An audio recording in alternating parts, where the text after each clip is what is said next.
గుడ్ల గులాబ్ జామ్ రా. గుట్లతో గులాబ్ జామ్ ఏంటి? అందరూ చేసేది మనం ఎందుకు చేస్తాం? అలా చేస్తే నేను శ్రీదేవినే ఎందుకు అవుతాను? వెరైటీగా ఉంటుందని ఇలా ట్రై చేస్తా. ఎలా ఉంది? నీ మొఖంలానే ఉంది.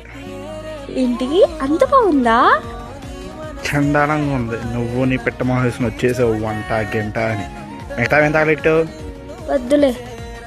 చెప్పా అంటే అది అది చెప్పన్నానా?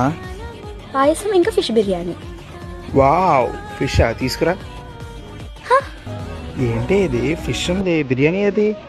ఏ ఆగు, ఏంటి ఇది ఇంకా కదులుతుంది? అసలు కట్ చేయకుండా ఫిష్ అలా వేసేసావే. అంటే అది ఊరికే కదిలిపోతుంది, అసలు కట్ చేయనివ్వట్లేదురా, అందుకే అలాగే వేసేసా. నన్ను పైకి పంపించేద్దాం అనుకుంటున్నావా? నేను పైకి వెళ్ళిపోతే నా ఆస్తి వాటర్ కూడా లాగేద్దాం. తెగించావే. I'm still single you know. సర్లే, ఆ పాయసం తీసుకురా, కడుపులో ఆకలి దొలగొడేస్తుంది. ఇదిగో. ఆగు. ఉసే ఏంటి సేమియాలు ఎర్రగా ఉన్నాయి? ఉసే ఏంటి? ఫిష్ అంటే జంతువు కలుగుతుంది అనుకోవచ్చు, మరి సేమియాలు కూడా కలుగుతున్నాయంటే? అంటే తమ్ముడు, ఇంట్లో సేమియాలు అయిపోయాయి, బయటకు వెళ్ళాను ఓపిక లేక. లేక ఇంటి బయట గోడ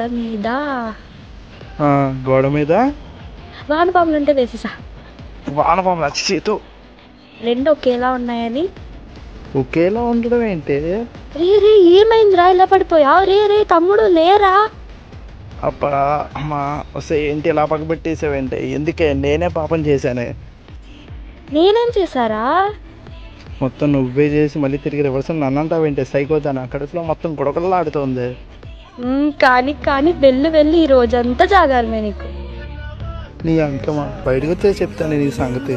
ముందు నీ సిచ్యువేషన్ ఏంటో చూసుకో. సరిగ్గా నిలబడలేకపోతున్నా, నువ్వు నా సంగతి చూస్తావా? పోరా. పనికి మాలిందానా.